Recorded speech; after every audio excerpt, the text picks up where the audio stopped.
So in part 4, we concluded that justice is a state of well-being, both for a state, a city-state, and for an individual person.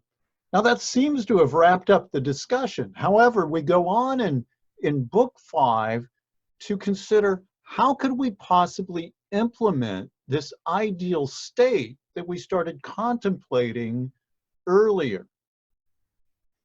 And one of the things that Plato talks about here that is very important are the relationships among the various people and the roles that individuals play. So we've already seen how roles are differentiated by craftsman versus the soldier, auxiliary class versus the ruler guardians. But here we're going to look at men, women, and children.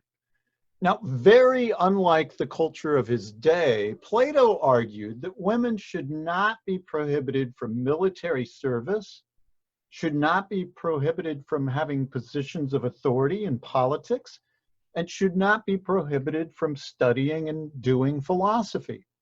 These were all somewhat radical ideas for his culture, and he proposed that we should integrate women into these roles.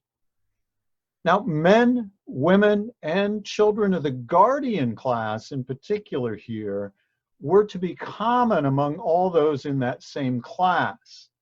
And so what do we mean by that?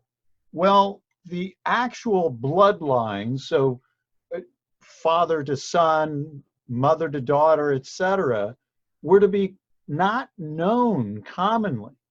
Now, there was going to be some rulers in charge that knew these, okay? But general people among the guardian class would not know them. So you really didn't know who your sister was or who your brother was or who your parents were. So you treated then everyone with the sense of family. And Plato actually described what may sound pretty bizarre at this point, a way of controlling breeding so that only the fittest would be born.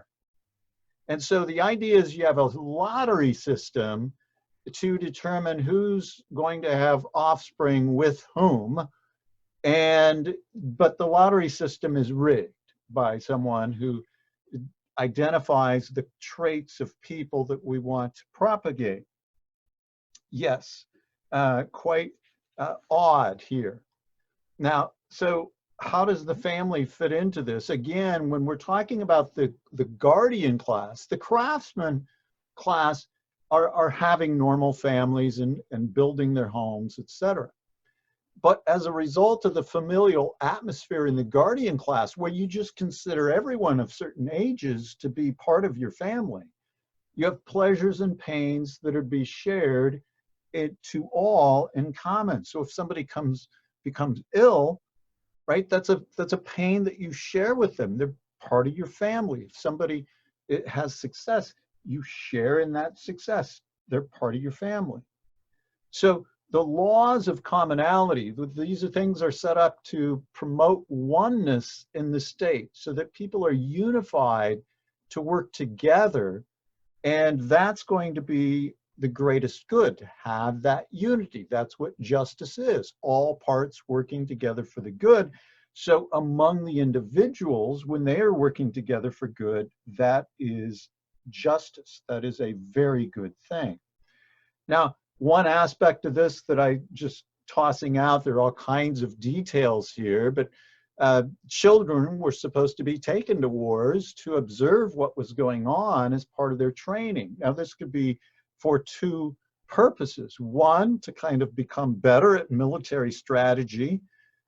Two, not to become so afraid of what goes on because they get more used to this. And then a third, probably to help them recognize that we ought to take this very seriously when you see people getting killed, that you don't go to war lightly. So how do we get to this stage? How do you actually realize an ideal state? What is the key to getting here, to an ideal state?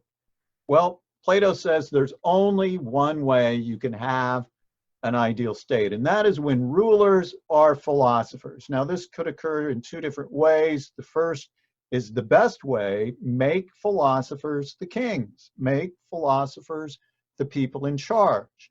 Now, alternatively, if the rulers have it within them to do so, they can become philosophers. But either way, philosophers have to be in charge in order to bring about this ideal state.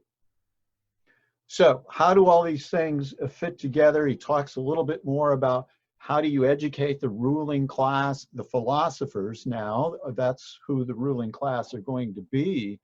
And philosophers are lovers of wisdom. Of course, that's the literal meaning of the term. And they contemplate things in themselves. They contemplate the things that are unchanging and eternal. And what is known about the physical world, those are kinds of things that can be changed. So we'll call that opinion.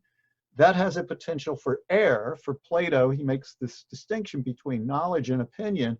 Opinion is about the physical realm, the realm as Heraclitus describes it, the realm that's constantly in flux and changing, and you might be wrong about things. Knowledge is about the realm that Parmenides describes. It is eternal and unchanging. And so the objects of true science and knowledge, these are the things that truly exist, or exist in the fullest sense, we might say. And these things are the forms. And so in part 7, we're going to have much more to say about the forms and how we bring about the education of the ruler guardians, the philosophers. And so we'll look at the nature of the forms and their relationship to the physical realm in part 6.